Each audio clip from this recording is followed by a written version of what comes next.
si queréis, pues podemos dar paso al coloquio y a las preguntas. En primer lugar, hay unas preguntas en el área de preguntas y respuestas que, si os parece, las voy a comentar. No hay muchas, otras semanas ha habido más. Entonces, la primera va para Manuel Bea. Entonces, dice que es una pregunta para Manuel Bea, pero para todos los panelistas en general, y trata sobre la restitución. El tema, dice así: el tema de la restitución se ha convertido en una guerra constante en los últimos años entre comunidades estatales, países, etc. ¿Se ha tomado en cuenta que si esos dibujos rupestres, en este caso, no se hubiesen extraído en ese momento, no se hubiese podido analizar, ni conservar, ni seguir con las investigaciones pertinentes? Me da la impresión de que existe un revanchismo constante y no se está tomando en cuenta las circunstancias y condiciones, ni situaciones históricas que propiciaron las investigaciones que ahora tienen un valor científico, que sin aquellas primeras investigaciones, inversiones y esfuerzos para su conservación no se hubiese podido llegar a nada, ni siquiera a la realización de estas jornadas. Bueno, esta pregunta, reflexión, va dirigida para Manuel Bea. Pues me parece estupendo, sí, porque bueno, entiendo que se refiere en concreto al caso que hemos citado de la Roca dels Moros y el cómo arrancaron, ¿verdad?, esos ciervos magníficos del abrigo original en un momento temprano, además de, como hemos apuntado, de descubrimiento y los inicios prácticamente de estudio del arte rupestre en España. Sin embargo, ese conjunto en concreto tiene una historia cuando menos curiosa. Y que en parte, pues bueno, no en absoluto justifica la acción que se llevó a cabo sobre el mismo, pero que bueno, nos puede ayudar un poco a entender el contexto.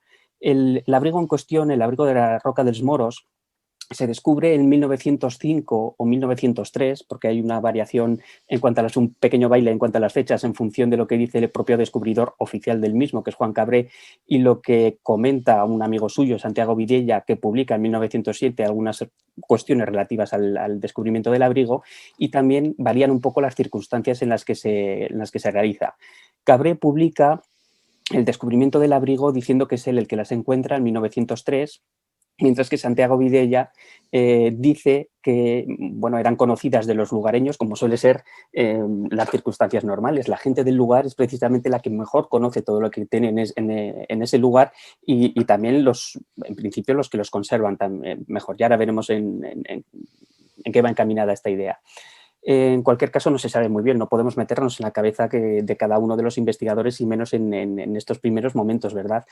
Pero ya tenemos allí un pequeño baile de fechas y una atribución en cuanto al descubrimiento un poco extraña. En cualquier caso, Cabré justifica el arrancado de estas tres figuras, que curiosamente son las mejores que tiene ese panel, porque había una leyenda, una idea general en la zona de que en ese abrigo había escondido, y como suele ser también bastante habitual en otros yacimientos prehistóricos, había escondido un tesoro de los moros. Por eso a este abrigo en concreto se le llamaba también la Roca de los Cuartos, es decir, de los dineros. Con esa excusa, con esa idea general de que tenía esa percepción global de la zona, dice que una persona en concreto que llevaba toda la vida trabajando en ese barranco haciendo tejas, el tejero, quería poner una serie de explosivos en el abrigo para encontrar el tesoro.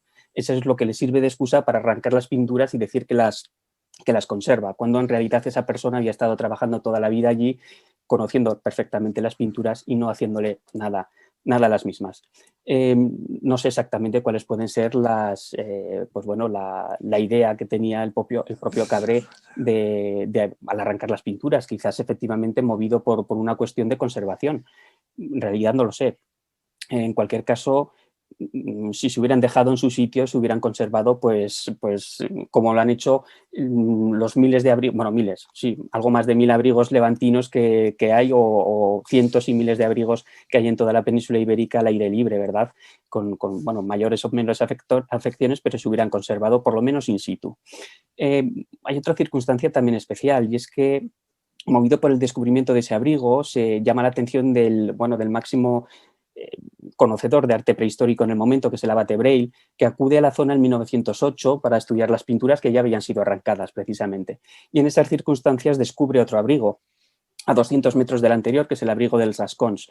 Y después de ese descubrimiento y cuando se fue Braille, ese abrigo también se arranca. Sin embargo, en este caso no sabemos dónde están las pinturas arrancadas también de ese abrigo y que probablemente, aunque no hay constancia oficial por parte de Cabré, también llevó a cabo el propio arrancado. Digo que no hay constancia oficial porque después hay una publicación de Enrique Vallespí de 1957 en la que dice haber visto el bloque arrancado con uno de los ciervos de ese segundo abrigo en la casa paterna de Cabré en Calapatá. E hizo un rápido croquis sobre el ciervo, pero ya no se sabe nada más de ese bloque. El hecho de que se conserven en el Museo de Barcelona pues es prácticamente, no sé si anecdótico, pero bueno, tampoco es trascendental. Y es que Juan Cabré las vende al Museo de Barcelona en 1918. Tampoco se sabe muy bien cuál es el motivo, ¿verdad? Quizás porque fuera hacia esas fechas apartado o se quedara un poco en el aire su trabajo vinculado hasta el momento con la institución de investigaciones paleontológicas y prehistóricas del Museo Nacional de Ciencias Naturales. En cualquier caso, no justifica la acción el arrancar para conservar porque se conservan en otros muchos abrigos. Y de hecho, ni siquiera en la época, otros prehistoriadores, como por ejemplo Hugo Vermayer o Pere Bosch-Gimpera, realizan críticas bastante duras a la acción que lleva a cabo Cabré y solamente es medio defendido por su amigo, quizás un poco más por cuestiones personales, que es Santiago Vidiella, justificando un poco la posibilidad de que pudieran haber sido destruidas por el Tejero. En cualquier caso, en modo alguno quería con la presentación que he realizado tratar de decir que lo que hacemos ahora es mejor que entonces. De hecho, de haber tenido un poco más de tiempo, podíamos haber incluso hecho mención expresa un poco más en profundidad a cuestiones de documentación, en las que perfectamente se ve cuáles son las carencias tampoco, y en algunos casos también carencias, y en cualquier caso las particularidades históricas en las que cada uno de los prehistoriadores tiene que trabajar, sin que ello suponga que lo que hacemos ahora por fuerza tenga que ser mejor por naturaleza, sino simplemente porque se han desarrollado una serie de conocimientos, entre otras cosas, y como bien dice la persona que lo pregunta, entre otras cosas porque nosotros investigamos gracias al trabajo que han realizado otros muchos antes que nosotros. De hecho, materia documental e incluso de estudios prehistóricos, creo que ciertamente vivimos sobre hombros de gigantes y siempre tengo en cuenta publicaciones de los que denomino clásicos porque me parecen esenciales, entre otras también, por supuesto, las de Juan Cabré, pero las de Hugo Vermayer, las de Paul Vernet, las del propio Braille y sobre todo, en el caso que más nos ocupa para el arte levantino, la de Hernández Pacheco. En cualquier caso, desde mi punto de vista, incluso aunque sean momentos iniciales de la etapa de descubrimientos y de estudios de arte rupestre, no justifica la acción de arrancado de las pinturas que además llevó a cabo en otros conjuntos, como en Gascons y, si no recuerdo mal, también en Peñalba de Villastar. Algunos de los grabados fueron arrancados por parte de Cabré y ya no sé dónde aparecen. Vale, muchas gracias, Manuel. Sí, yo creo que la siguiente parte de la pregunta ya la has respondido con tu comentario. Él hacía alusión a que le parecía que la arqueología se estaba olvidando, que se estaba enfocando más últimamente en hacer arqueología de museos y que igual no valoraba un poco ese trabajo inicial, ¿no? de hace unos años. Si queréis, podemos dejar esto como una pregunta abierta también ahora para el coloquio, ¿no? Si últimamente la arqueología se está enfocando más en hacer arqueología en los museos o como plantea C. Contreras o bueno, a ver cuál es vuestra opinión al respecto. Vamos a continuar con una pregunta concreta para Pilar, que es la única pregunta que me parece que hay de un tema puntual y el resto son preguntas generales que si queréis las planteamos ya después a modo de coloquio. Pilar, pregunta a un espectador anónimo si sabes si en algún otro lugar se ha llevado a cabo la modificación del paisaje natural asociado al patrimonio cultural en áreas de recrear el paisaje de origen. No, comentaba que vaya pregunta, pues así a bote pronto no me viene a la cabeza, pero estoy segura que en otros sitios se habrá hecho. En todo caso, decir que que también hay muchas, hablando de cuevas con arte rupestre, ¿no? Digamos, hay muchas otras cavidades que lógicamente tienen su entorno natural. El problema es que en Altamira, precisamente con todas las modificaciones que se habían hecho para construir los edificios y acoger a visitantes, para que hubiera un aparcamiento, para llegar a las carreteras, digamos que se había hecho una gran modificación de su paisaje, ¿no?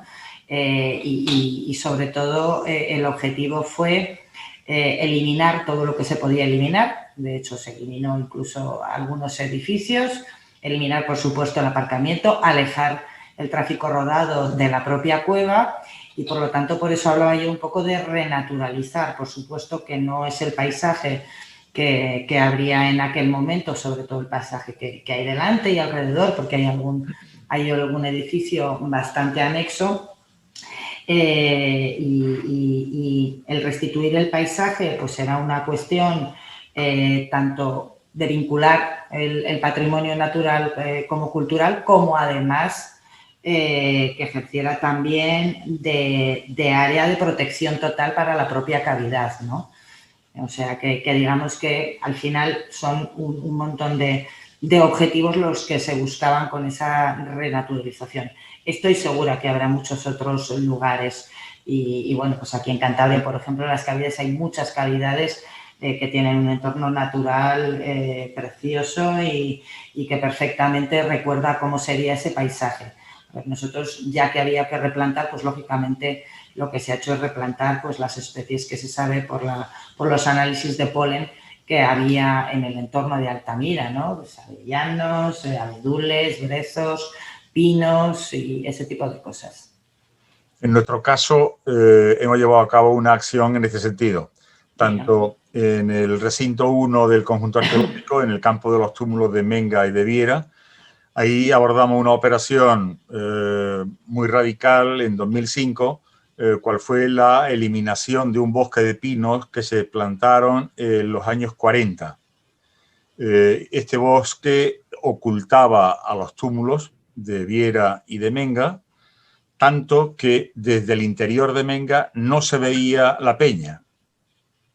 Realmente cuando Michael Hoskin visita el conjunto arqueológico haciendo su recorrido, su análisis de las orientaciones de esos 4.000 monumentos por él investigados, él tuvo que fotografiar la peña desde lo alto del túmulo, porque delante de Menga había un muro vegetal de pinos, de cipreses, de olivos, que impedían la contemplación del objeto realmente de la construcción, del perfil humano, ¿no? Y en el caso de Viera, algo parecido. El sol no entraba en Viera por el muro vegetal que teníamos justo enfrente. El muro y la caseta del guarda, que estaba exactamente en el eje. Entonces, en 2005 llevamos a cabo el levantamiento de toda esta intervención de los años 40. Muy recientemente hemos acometido otra similar en el Tolo del Romeral, ya que en los años 40, de acuerdo con un proyecto de Julio Martínez Santaolalla, se hace una plantación de cipreses generando un camino, una corona sobre el túmulo. Evidentemente, las raíces de estos cipreses que ya estaban afectando a la estructura de la edificación, del tolo y del propio túmulo. En el entorno del Tolo del Romeral igualmente se ha demolido una fábrica de cemento contigua a la parcela en la que se asienta el monumento. Y por recomendación de UNESCO, el edificio del Museo de Sitio, que estaba se construyó del 92 al 94 con 2 plantas sobre el suelo. La evaluadora nos dijo que el edificio debería perder la segunda planta para que no afectara a la contemplación tanto de la peña como del llamado Cerro de Marimacho. Y en los últimos años se ha acometido el nuevo proyecto de reacondicionamiento del edificio ya con solo una planta. La planta sótano, que se ha mantenido, y la primera, que es la dedicada al público. Y después otra gran operación a raíz de nuestra incorporación a la lista del Patrimonio Mundial, que ha sido la de reclasificar 115 hectáreas que en el Plan General de Ordenación Urbana estaban calificadas como de industrial, reclasificarla como suelo agrícola. Eso ya se ha aprobado a través de un plan especial de protección, que fue el compromiso que la ciudad adquirió con la evaluadora y con el panel de expertos de UNESCO. Sí, gracias, Bartolomé. Sobre esta pregunta hay una apreciación aquí en el chat de Estrella García desde Galicia, que hace mención al Parque Arqueológico del Arte Prehistórico de Campo Lameiro, donde, según cuenta, se hizo también una modificación del paisaje y el entorno en base a los datos recogidos de la vegetación de la época de los yacimientos, en este caso la Edad del Bronce. Vale, continuamos con la siguiente pregunta, es para José y Octavio de Risco Caído. Dice que si podrían comentar algo más en cuanto al patrimonio inmaterial. La pregunta es cómo medir o incorporar el celaje en los espacios arqueológicos. ¿Sería posible crear y coordinar un grupo científico que salvaguarde el abuso y la manipulación de espacios arqueológicos, como habéis mostrado en vuestra exposición? Bueno, con respecto a la primera pregunta, efectivamente, el tema del cielo tiene un papel muy importante. Piensen ustedes que quizá es el paisaje cultural, yo creo que a nivel mundial es la primera vez donde el cielo le da continuidad al paisaje. El celaje forma parte en sí mismo del paisaje cultural. Este hecho, porque sirve para interpretar gran parte de esos espacios sagrados, ¿no? Y luego también para interpretar gran parte de los rituales de los aborígenes que estaban en marcadores astronómicos. De hecho, el Risco Caído, uno de los elementos importantes, es el calendario que tiene, construido perfectamente en una cúpula excavada, una cultura que no tiene metal, y que donde entra la luz del sol en el equinoccio de primavera, baña un friso de grabado y a partir del equinoccio de otoño entran las lunas. Decir también que este territorio es zona Starlight y que tenemos visitas específicas que se llaman yacimientos estrellas, que lo puso en marcha el área de difusión de patrimonio histórico y que continuamos con ese tema.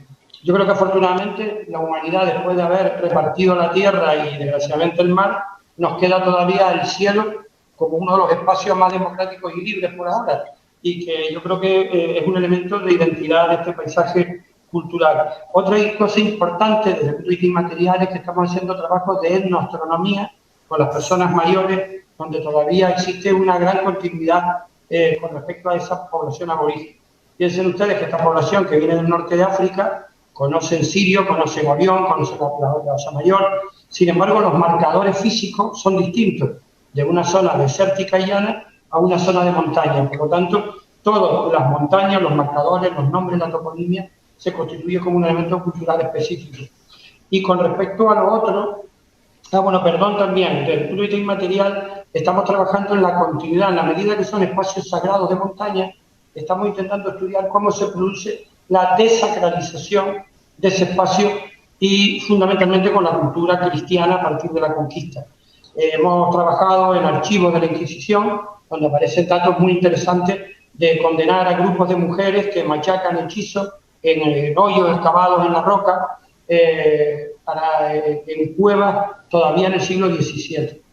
Y con respecto al otro tema, yo creo que no es exclusivo de nosotros. Yo me imagino que algunos de ustedes, todo este tema, en el caso concreto de Canarias, por la importancia identitaria que tiene el mundo aborigen, pues hace que salgan muchísimos grupos por ahí inventándose iglesias aborígenes, sistemas de bautizo, rituales en nuestro yacimiento arqueológico y falseando la interpretación de estos espacios. Uno de ellos, que yo puse en la imagen, es un cura en activo, que ya le hemos abierto 3 expedientes sancionadores por expolio y tiene varias redes sociales que tienen un cierto seguimiento. Por lo tanto, tenemos que hacer un esfuerzo contrario a toda esa intoxicación que se hace a veces en las redes y que luego conllevan a atentados reales en el yacimiento, ¿no? Y bueno, y está el eterno debate si lo cerramos o no lo cerramos. En cualquier caso, los que están cerrados, aunque no nos gustaría, en vez de cerrar al expoliador, cerramos al yacimiento, pero es verdad que son los que están en mejor estado de conservación. Tenemos ya el resto de preguntas, son preguntas generales. Tenemos aquí una, enhorabuena por las iniciativas, me han parecido muy interesantes. Quería hacer un par de preguntas para el debate. ¿De qué forma la realidad de los entornos rurales se integra en los proyectos de difusión del patrimonio? ¿Las actividades tradicionales se integran en los proyectos, aparte de la Serra de Tramuntana? ¿De qué modo? ¿No existe la posibilidad de que el modelo turístico sustituya al resto de actividades? Continúa. ¿Quién se encarga de la dinamización de las visitas y actividades? ¿Y qué categoría profesional tienen? ¿De qué modo estas personas se integran en la planificación y diseño de los proyectos y cómo se les hace llegar la información que tienen que dar? Bueno, como veis, son preguntas muy específicas. Si alguien quiere tomar la palabra. Si queréis, contestamos desde la experiencia personal del proyecto de la Sierra Atapuerca.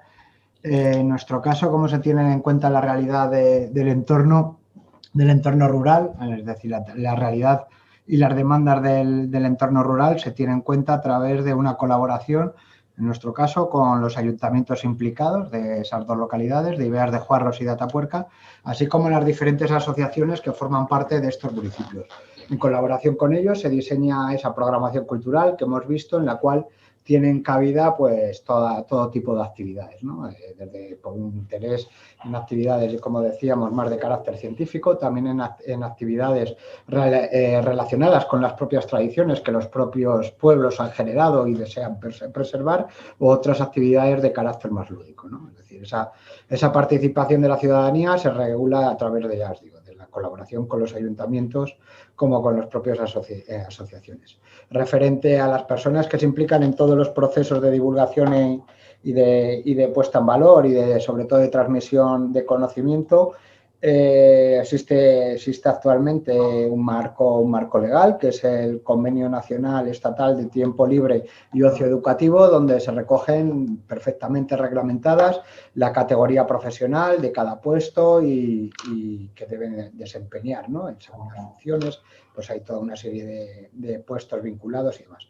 En nuestro caso, todas las personas que se encargan de estas acciones son todos licenciados y sobre todo, pues bueno, más vinculados al campo de la arqueología, la biología, la geología. Si bien es cierto, también tenemos a gente que viene del campo del turismo y del mundo de la educación. De acuerdo, si alguien quiere añadir algo más, si no, pasaremos a la siguiente pregunta. Dice Asun Martínez que le gustaría preguntar si en los proyectos de divulgación de los sitios arqueológicos existe un equipo estable de profesionales con perfiles especializados en la educación y divulgación y cuál es su papel en el diseño y gestión de estos proyectos. En nuestro caso, contamos con un conservador y junto a él 2 ayudantes. Un ayudante del patrimonio histórico dedicado a los temas de difusión. No obstante, las actividades las contratamos externamente a empresas especializadas. Bueno, comentar que en todos los proyectos del Plan Nacional de I+D, los últimos apartados que hay que rellenar siempre es cuestiones de divulgación, difusión de lo que se está investigando, no del patrimonio en sí, sino yo desde el aspecto de investigación. Pero sí que ya hemos visto también el otro día los ejemplos de cómo hacían y cómo estaba la investigación también en la conservación y en otros aspectos que también están. Incluso para la difusión, ya lo estamos viendo que están en la mayoría de los sitios donde ya llevan tiempo trabajando, donde ya llevan, tienen una organización de todos los estamentos que les es favorable para llevar estas actividades también. Por eso, y en relación con lo que decía Nacho, al hilo de lo que acaba de comentar, ¿no? De cómo en los proyectos nacionales existe una valoración de todas las acciones divulgativas vinculadas a la transmisión de ese conocimiento, discrepo con lo que se planteaba, ¿no? Que actualmente se haga una arqueología de los museos. Yo creo que está muy lejos de la realidad. La arqueología actualmente que se realiza en este país es una arqueología de investigación, que tiene una pata bastante importante y que además se sustanciada en la transmisión de ese conocimiento, ¿no? Que luego se puede articular de diferentes museos. Evidentemente, la arqueología como disciplina científica, no hace falta decirlo, tiene un germen y un nexo con la generación valoración de los museos en una política que se desarrolló a lo largo de todo el siglo XIX, pero yo creo que el principal desarrollo de la arqueología hoy en día es estrictamente científico, no debemos olvidarlo. Es decir, no buscamos para encontrar objetos y meterlos en vitrinas, sino buscamos para encontrar los restos de las culturas de las sociedades del pasado y conocer más nuestro pasado, ¿no? Y como bien ha dicho Nacho, pues lo bueno que tenemos hoy en día en los proyectos nacionales, en la valoración, es que se puntúa cómo se va a transmitir eso a la sociedad, de tal manera que ese conocimiento reinvierta de forma inmediata a la propia sociedad. Bueno, yo solamente quería comentar una cosa, al hilo también de lo que decía Bartolomé. En el caso concreto de Risco Caído, ahora mismo tenemos a una persona dedicada a toda la parte de difusión, otra compañera con comunicación. Ahora mismo estamos en proceso de conformación del órgano de gestión, pero también externalizamos las cosas. Yo, de todas maneras, creo que no es un problema nuestro, es un problema de todo el mundo, el problema de la estabilidad en las administraciones que están gestionando este tipo de bienes. Y mientras sigamos padeciendo la ley de estabilidad presupuestaria, que no se puede reponer personal, pues a veces te dificulta la planificación a largo plazo con equipos permanentes que puedan desarrollar ese trabajo. De acuerdo, muchas gracias. Por último, María Ángel Estilo dice que está de acuerdo en que la difusión es muy necesaria y fundamental, la labor educativa y formativa a nivel local, pero que como ciudadana le preocupa la masificación turística que puede perjudicar la conservación del patrimonio. ¿Cómo controlar a esos turistas que provienen mayoritariamente de las ciudades en las que no sé si esa labor educativa o formativa está tan desarrollada como la comunidad local? ¿Se os ocurre alguna forma de gestionar el turismo incontrolado? A pesar de todos los medios de información y conocimiento que existen actualmente, todavía creo que hay personas que no están preparadas para visitar el patrimonio, sobre todo en las zonas más accesibles. Muy rápidamente, quizás no por una experiencia directa como pueden tener el resto de compañeros que sin duda en todos estos apartados saben muchísimo más que yo, pero sí desde lo que he podido observar cuando hemos ido a documentar, por ejemplo, algunos conjuntos con arte levantino, que ya digo que aquí además la administración, la gestión es bastante más compleja, puesto que no se trata de un único yacimiento, sino que son 757, ¿verdad? Y cada uno con una idiosincrasia y unas características propias. Sin embargo, sí que es cierto, y hablando de alguna cuestión de este tipo, y lo he tratado también de reflejar un poco en la charla, en ninguno de estos yacimientos por sí solos, en el caso concreto que nos ocupa ahora del Bien Arampi, puede actuar como un foco de atracción turística en sí misma, o bueno, al menos en la línea de lo que van otros realmente importantes, ¿verdad? Como pueda ser, ya lo hemos citado, Altamira, Atapuerca, etcétera, etcétera.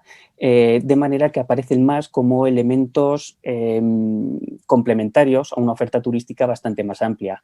Yo creo que van un poco encaminadas por ahí precisamente, por lo menos en el Bien Arampi, las diferentes pues bueno, gestiones y las diferentes iniciativas que se están llevando a cabo. En muchos casos incluso el hecho de que los propios abrigos Arampi no sean en sí mismos polos de atracción masiva de visitantes quizás sea además lo más correcto y es algo que me han transmitido así algunas personas encargadas de su gestión, de su conservación y de su administración.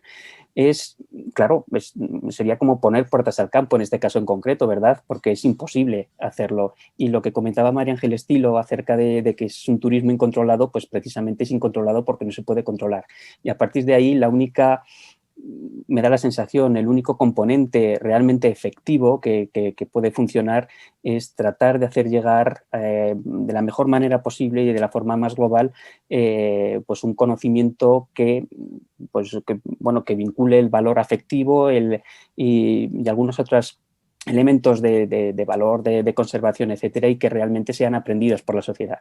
Desde ese punto de vista, todas aquellas gestiones, iniciativas que se lleven desde las edades más tempranas en colegios y a diferentes grados, ¿verdad? Primaria, secundaria, etcétera, yo creo que y ya lo han destacado en algunas charlas, yo creo que es una de las iniciativas más importantes. Primero, porque se educa lo que va a ser la respuesta del futuro y segundo, porque a su vez esos niños pueden de alguna manera vincular también el comportamiento de los adultos, que muchas veces es el más reprobable.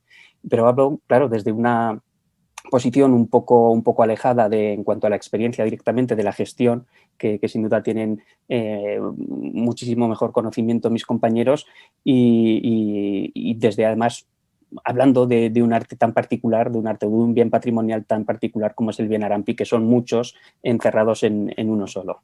Yo, complementando un poco lo que acaba de decir Manuel también, decir que para mí, en casos que yo conozco, a veces las amenazas para el patrimonio también provienen no necesariamente de un turismo masivo, porque en muchas ocasiones la mayoría de bienes patrimoniales en sí mismos no atraen una gran cantidad de turismo, excepto casos puntuales, ¿no?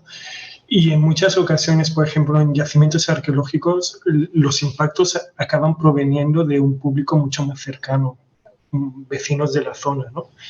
Y yo pienso que ahí, por ejemplo, sí son importantes las iniciativas de compartir el patrimonio con el entorno inmediato de donde sale el bien patrimonial, ¿no? Como las que se han estado explicando en gran parte hoy.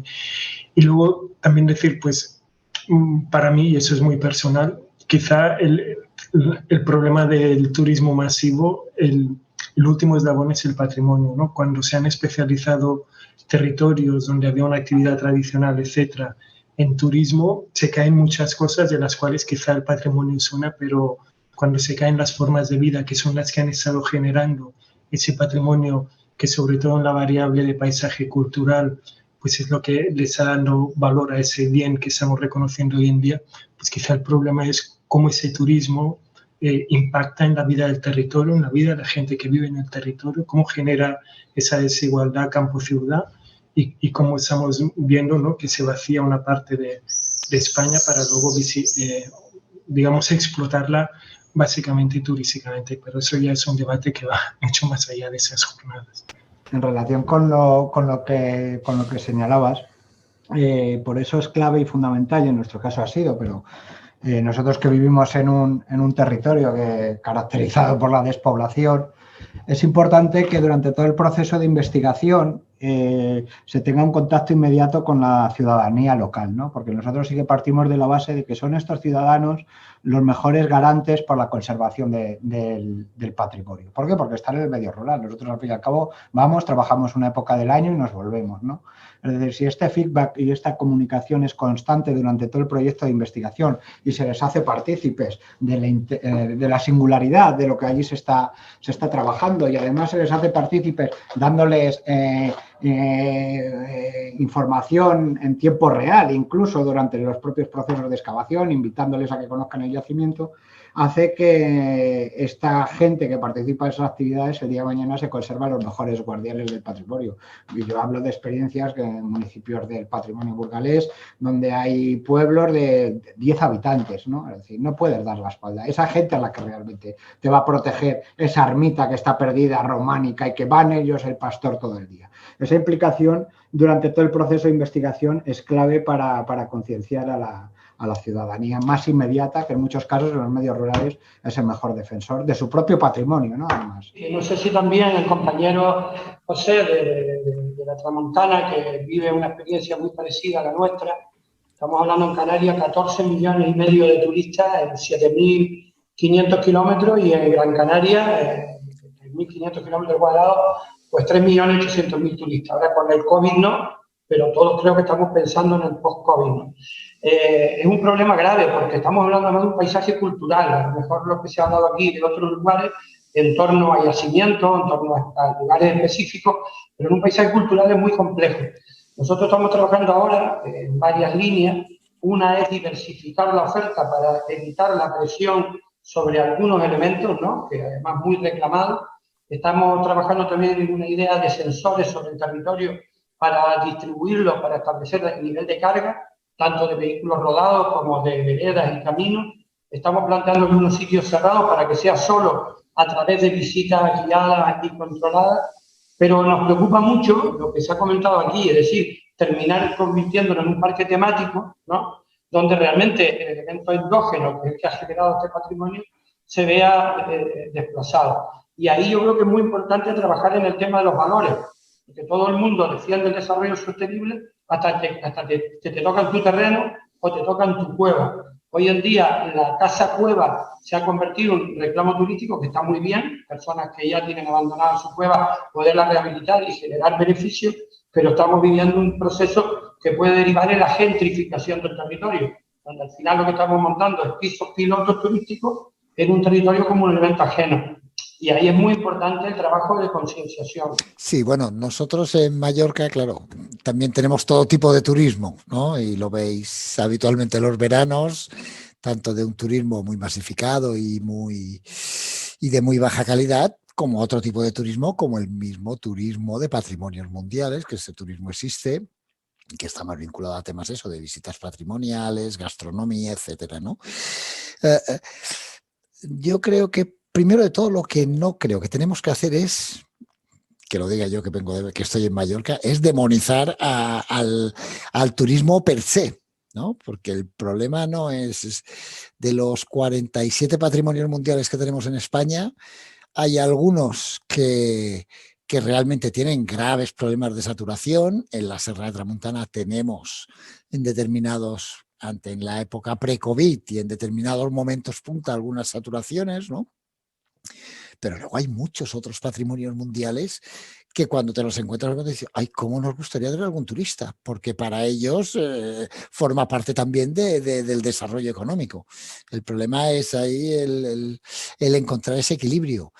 Nosotros estamos trabajando un proyecto que no nos va a arreglar el tema ni de la masificación ni el problema de movilidad. En el caso de la Serra, claro, es un territorio con entradas por diferentes carreteras y tú no puedes poner ahí barreras porque hay 130.000 personas, hay hoteles, tal, ¿no? Pero en cambio nosotros estamos intentando poner en marcha un proyecto que el sector turístico nos ayude a salvar el campo, ¿no? Y más ahora con el tema de la COVID, que se ha puesto tanto en valor, toda la cuestión de los productos de proximidad, de kilómetro cero, etcétera, ¿no? Estamos teniendo una iniciativa más que ambiciosa, muy comunitaria y muy de proximidad, ¿no? De poner ahí en contacto y en valor los payeses con algunos determinados sectores hoteleros, restauradores, el grupo Los Oreca, ¿no? Hostelería, restauración, comercio, porque son los que en un momento dado te pueden hacer que tú consumas y que sea un tipo de turismo que diga, oye, mira, pues yo estos tomates soy conscientes que de donde los sacáis, pues los tenemos que pagar a 4 euros y no a 2, que es como está el tomate que viene de otros sitios, ¿no? Pero bueno, con todo, eso no quiero que parezca que haga una defensa del turismo porque tampoco no es. Creo que nos cuesta mucho encontrar fórmulas para regularlo, porque muchos quieren que haya turistas porque les implica el desarrollo social, económico, comunitario del territorio, y muchos otros se están muriendo, no, en algunos casos ya lo hemos visto que se han muerto de éxito, ¿no? Bueno, pues veamos a ver esto cómo lo podemos solucionar. Con todo, no soy excesivamente optimista, ¿eh? Yo sé que lo que planteas tú es la idea de la contribución del turista en destino, ¿no? Que el turista no sea alguien que pase por el destino, use el destino y se vaya, sino que haya una interacción real con la comunidad local y que aporte algo, que él se va a llevar una experiencia de los sentidos, del conocimiento, de todo, pero que él también pueda aportar algo. Y creo que cada vez en más territorios se están poniendo en marcha iniciativas de este sentido y creo que dentro de 10 años las jornadas que haya en las que se hable de difusión del patrimonio estaremos hablando de muchas experiencias de contribución del turista en el destino. Comparto. Bueno, pues no hay más preguntas ya, así que si Javier quiere dar por concluida esta mesa, podemos pasar a las conclusiones. Bueno, pues pienso que sí, ¿no? Si no hay más preguntas, pues se pueden leer las conclusiones finales de las jornadas y finalizar la sesión, si os parece.